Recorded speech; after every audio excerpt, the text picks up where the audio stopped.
Today, let's talk about balance from a little bit of a different perspective.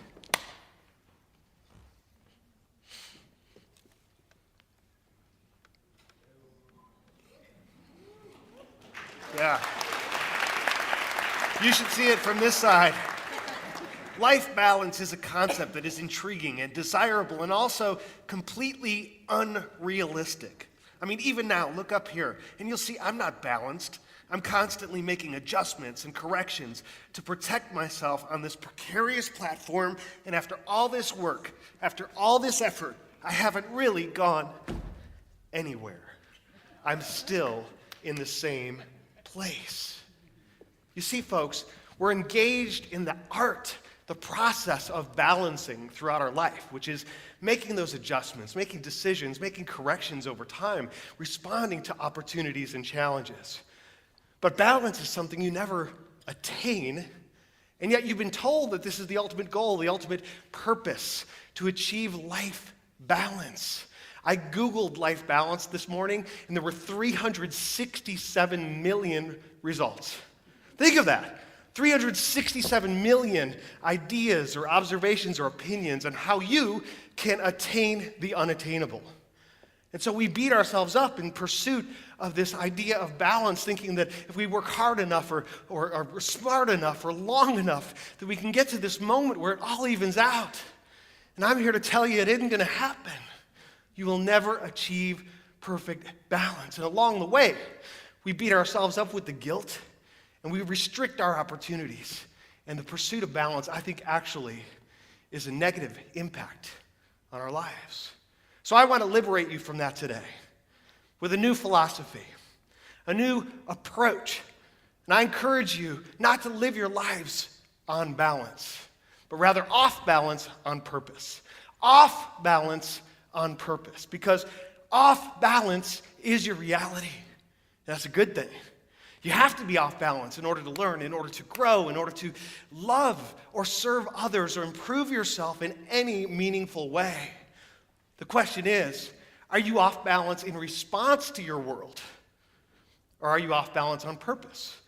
Deliberate, intentional, and connected to a sense of meaning, purpose, mission that you bring to what you do every single day. I mean, that's what causes change. For yourself, for your family, your community, for your world. Purpose. The greatest organizations and the most effective individuals are those that have learned to harness the power of purpose and leverage that for amazing results. And in that respect, while that handstand is a model for remaining and maintaining at the status quo, off balance on purpose, change, transformation would be more like a backflip, launching yourself into uncertainty when you can't even necessarily see where you're going, with energy, with commitment, and with drive. Oh! Yeah. Well, thank you. This may surprise you, but when I first learned when I was 11 years old and I was exploring these ideas, I was what they called a hyperactive kid. No, I'm totally serious. And it was at that age I found purpose in an unlikely place. It was at the King Richard's Renaissance Fair in Bristol, Wisconsin, when I watched a juggler. I saw his act 6 times in a row. This guy was amazing. His name's Mike Von Druska. And after the last show of the day, he had noticed I'd been there, and he said, "Kid, would you like to learn to juggle?" Sometimes we find purpose, you see, when others take an interest in us and give us an opportunity to grow. I wanted to succeed as much for his belief in me as for my own benefit. And when I engaged the process, I loved it. I remember that moment when it finally clicked in with 3 balls. It felt amazing. But almost immediately, a new question came to mind. What was that? Of course, well, how do I do 4? I am obviously so ready. So I got the 4th ball, and I tried it, but I tried it the same way I knew how to do 3. They collided. They hit the ground. It was a disaster. And I went back to my mentor, frustrated, the next weekend, and I said, "Mike, what's going on?" He said, "Dan, listen, when you add the 4th ball, you need to learn a new pattern." You see, throughout life, we engage patterns of thinking, patterns of action, patterns of interaction with others. We experiment, we find what works, and then we protect it, we defend it, against everything else. And you know what? If we want to grow beyond our abilities, we have to transcend our current patterns. What Mike showed me is that when the balls cross with 3 balls, it's not the same with 4. With even numbers, you hold them a little longer. It's actually 2 on that side, 2 on this side. The basic patterns with even numbers do not cross your body, of course, unless you're doing some kind of fancy tricks or maneuvers, but the basic patterns stay on the same side. And when he showed me that, just like you, I went, oh, that's really cool. And I went home armed with this new knowledge, and I tried it again, and this time, it still didn't work. Now, I hadn't practiced it enough to make it my own. I hadn't worked hard enough and dropped enough and picked up those drops to confirm my commitment. But a funny thing happened. As I continued to struggle, as I continued to put forth the effort with 4, I started to notice something unexpected. My 3-ball juggling was getting really, really good. Truth is, I never really got the hang of 4 until I tried 5. If you think what you're doing now is difficult, it's time to try something harder. You must be off balance in order to learn. Now, 5 balls goes back to a crossing pattern. Check it out. So instead of having 1 in the air at all times, there's 3 in the air at all times. But what jugglers know and what neuroscientists understand about the human mind is that we don't truly multitask. We can't do it all at once. We handle one thing at a time quickly and perform what's called the quick switch between our thoughts and our objectives.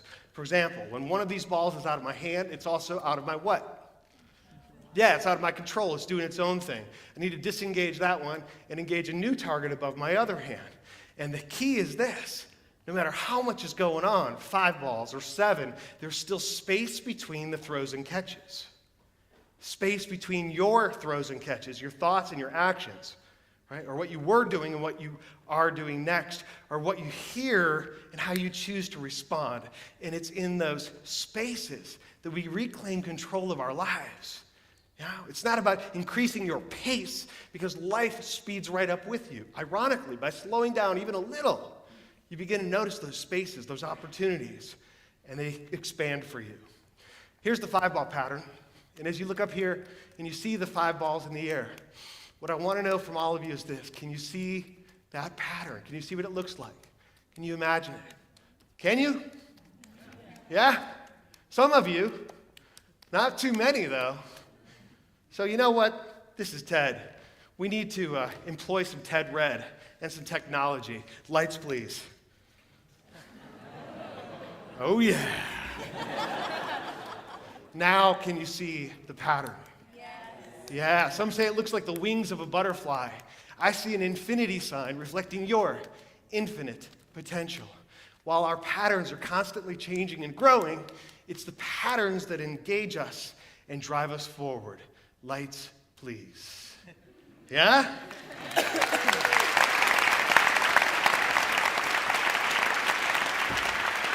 So why do I tell you this? Well, here's why. Because a moment ago, you just saw a 5-sphere pattern in the air. I want to talk about your 5 spheres of success, your life. Check out the screen.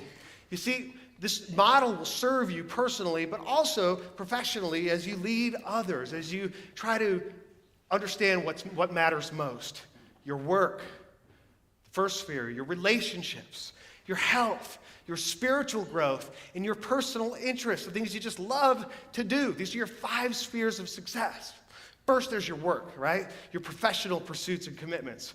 Working on school, working ultimately toward a career. Whether you're an entrepreneur and you're starting your own business, or you're looking for the right organization that really feels purposeful to you. How can we lead others and work to become the best at our chosen profession?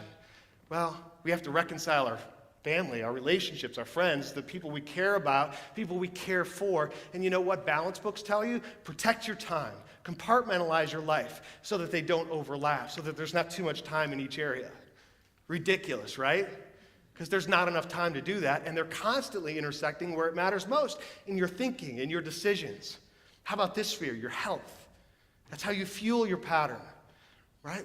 What do you put in your body? How do you move your body? How do you rest your body so that you have the energy to move forward with purpose through life? Health-related goals are vitally important. And you know what? Not only do we hope to improve ourselves physically, but also spiritually. And while this means different things to different people, depending on your own beliefs, your practices, your spiritual principles, for some it means just getting active, getting involved in community outreach or philanthropy. Well, the key is, if you want to live a life on purpose, you need to know what that is and live in congruence with your spiritual purpose and seek to know something larger than you. The fifth sphere is this one here. I mentioned it earlier, your personal interests, your hobbies, your joys, your passions, the things you just love because they make you you. They make you unique. These are the 5 spheres.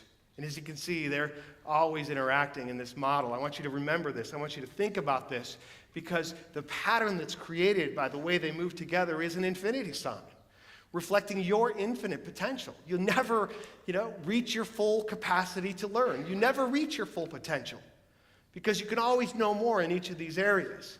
And there's an infinite way that you can define your life.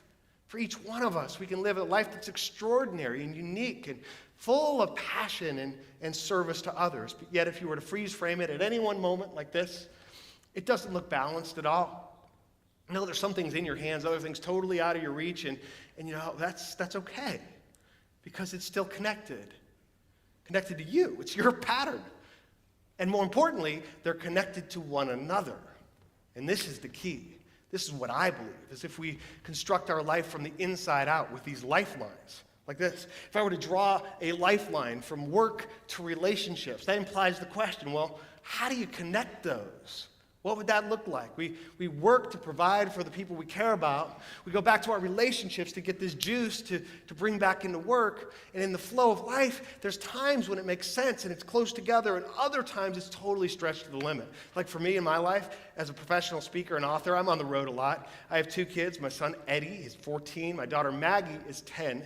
So there's a lot of time that I'm away. But throughout their life, we've strengthened that lifeline by bringing them with us, on different experiences, by talking about my clients and my audiences, what I'm learning along the way. And see, when I bring them along on a trip and involve them in the show in some way, they're growing and they're connected. And also that way, all their travel, clothing, and food is tax deductible. So how can you, or how can your organization find ways to capitalize on this, to incorporate family into this concept of work? Right? So that it becomes a purposeful pursuit. In total, there are 10 lifelines. How about your work and your health? Does your work support your desire to be healthy or challenge it in some way? And if so, what are you going to do about that? Hey, the greatest organizations understand the power of wellness, the power of fitness initiatives and challenges. How about work and spiritual growth? Right? Are you practicing your spiritual principles in the context of going to school or going to your job? Because that's what it's all about. And also bringing that corporate philosophy of philanthropy. Interests, working in a career that interests you, right? Or bringing your personal interest into the workplace. Relationships that share your desire to be healthy, grow spiritually, and you share your interests with the people you care about too. You see, it's all connected. You can get healthy, you can grow spiritually while you do things you love to do. This is why I go mountain unicycling as my workout routine. It's a great workout, trust me. And I do it with my buddy Bobby Coggins, so we've got a friendship component too. When life's in the moment and in motion like this, hey, the shapes and forms are constantly changing. But a connected life pattern will help you sustain those twists and detours as you move through life. It really will. And so you look for those opportunities, those options which are in your hand. The possibilities are truly infinite. And again, the greatest organizations that get ranked among the best places to work are those that look at this and say, how can we create an environment where people don't feel like they are choosing between life and work? It's not either or, it's all of the above. To take this to another level, I have my son Eddie with me today. How you doing, son? Tax deductible. Stand here, buddy. All right. We're going to go up another notch to the top. Now, when I first tried one of these, I learned a lot about balance extremely quickly. First of all, I tried it like this. I thought I'd be closer to the ground just to be careful. But what I realized is if you focus on the ground, that's where you go immediately. The only way to feel a sense of control in an off-balance environment in which you live is to elevate your focus, to elevate your vision, to be able to look farther than others are willing to go. And then you tell me, what's my first move to go forward? What's the first thing I have to do? What was it? Lean forward, right? Off balance, on purpose. What you do on a 6-foot unicycle is you lean forward, you start falling toward your face, and then you chase your body with the unicycle, so hopefully you don't get to your face. It's scary, all right? It makes you a little uncomfortable. But here's the deal. If you limit yourself to what's comfortable, you deny yourself what's possible. If you're unwilling to lean into the uncertainty, if you're apprehensive about change and growth, you may start going backward. Or maybe I'll just stay where I am because I'm already successful, I'm already good. I don't want to get too good too quickly. They couldn't handle me out there. This is called idling. Idling. Right? Because you're not standing still. You're going forward and backward to protect yourself. We want to lean forward into those changes. Accept those new risks and responsibilities. Come on out here, Eddie. Accepting risks and responsibilities. Even though they may be daunting. These are very real, folks. I have just upped my stakes. And what I'm telling you is I've upped my stakes, so up yours. Up your stakes. Up your purpose, because you need purpose to engage in something you perceive to be a little bit risky, a little bit of a stretch. Here the goal isn't just to make a catch, but more specifically, to catch the handle. They're all unique. This one has double blades, and this one's heavy. You know what, my friends? I think we all can reach beyond our current levels of excellence. But in order to do that, you don't have to be balanced. You don't protect yourself against those opportunities. You embrace them. Embrace uncertainty with clear objectives, with clear targets, realizing it's just one thing at a time, just one moment. So be present where you are. And yet, you need to let go of the idea of balance and grab onto living off balance on purpose.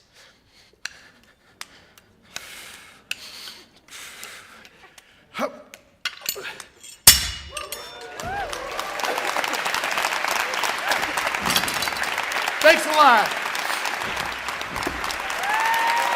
Yeah.